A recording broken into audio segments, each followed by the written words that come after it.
They put me in special ed because they thought I was slow. But I stayed in special ed for the ladies. I live in Brooklyn, and I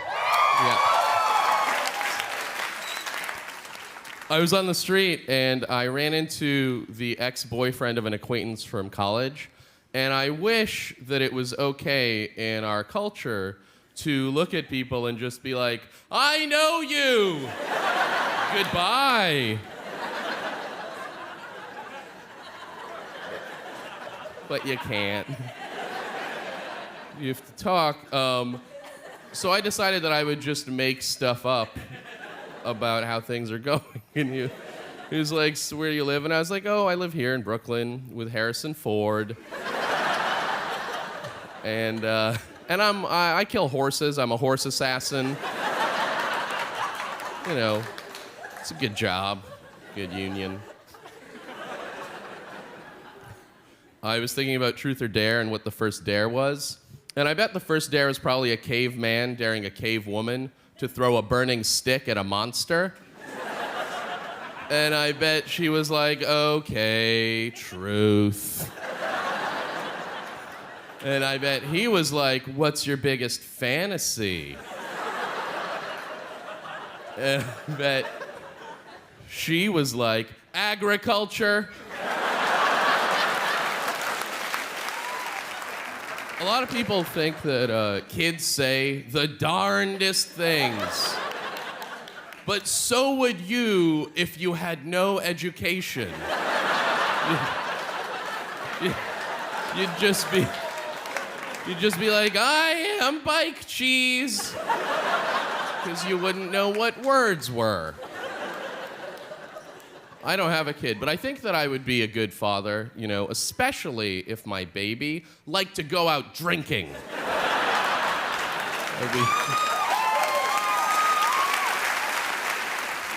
When I was growing up from 6th to 12th grade, I was in special ed. And it's true. They put me in special ed because they thought I was slow. But I stayed in special ed for the ladies.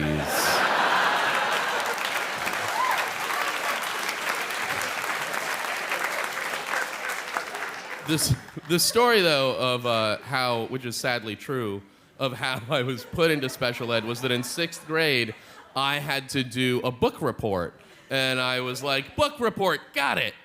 And then 3 weeks later, I came in dressed as Bill Cosby. But not from the Cosby Show. I saw him from I Spy. And also, I was dressed as a cowboy because I once saw him dressed as a cowboy. But I wasn't in blackface. I wasn't crazy. You know, so I came in dressed as a cowboy, and I was like, I'm Bill Cosby. And then I lip-synced his stand-up comedy for 5 minutes.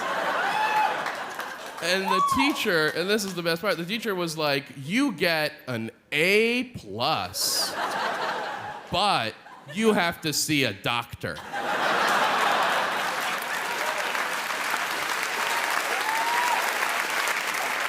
I used to temp at Fidelity with they sell the money, and I used to answer their phones, but I'd answer them in my movie phone voice. So I would be like, welcome to Fidelity. This is Eugene Mirman. How can I help you? And I heard this woman go, oh, another machine. And I went, I am not a machine. And she was like, robots are alive.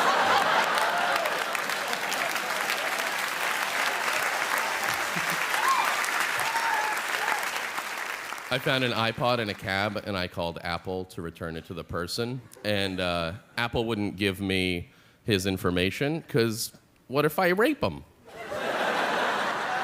That was their tone. So I gave them mine, and a few days later, and the guy called me, and he was like, that's so nice, and I'm like, no problem. He's like, no, it's really nice. And the truth is, it was a pretty nice thing I did. It's probably the nicest thing anyone's done since the Underground Railroad.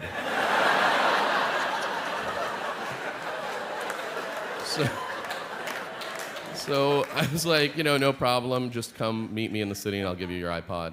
And then right when I got off the phone, I just wanted to call him right back and be like, the plans have changed. Give him a runaround. Just be like, I said no cops. I was in Vancouver, in Canada.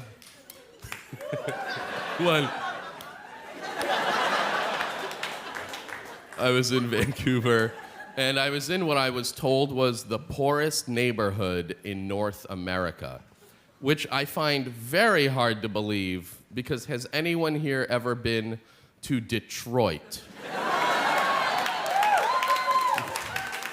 It looks like it's been attacked, and it has by the economy. But one of the best things I found out about Detroit is that bears have started returning to the city. Like at the outskirts of town, abandoned houses, bears. When bears are gentrifying your neighborhood and opening Thai restaurants,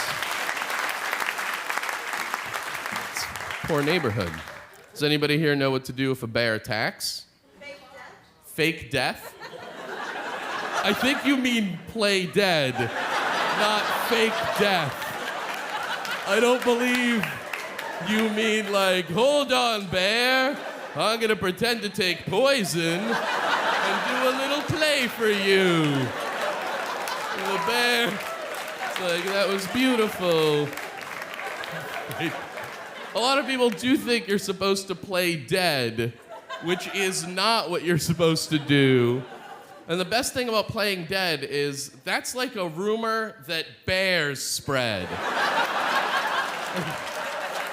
I don't know how bears did it.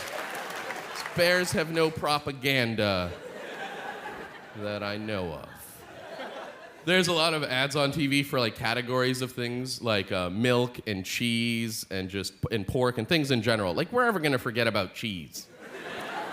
We're not. But I love that. So what I wanted to do is make ads for something that I love and try to sell shapes. So I'm gonna go over here. Oh, you can still hear me. I got to make a wish, and a wizard granted me a voice like God.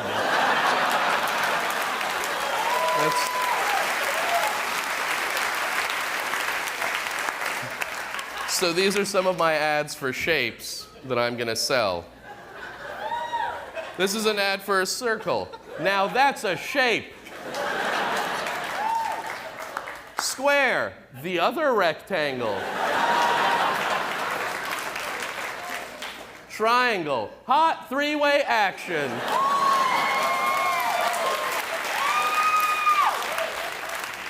Heart, I am a triangle with an ass on top. Please help. And then finally, begun. Let's party.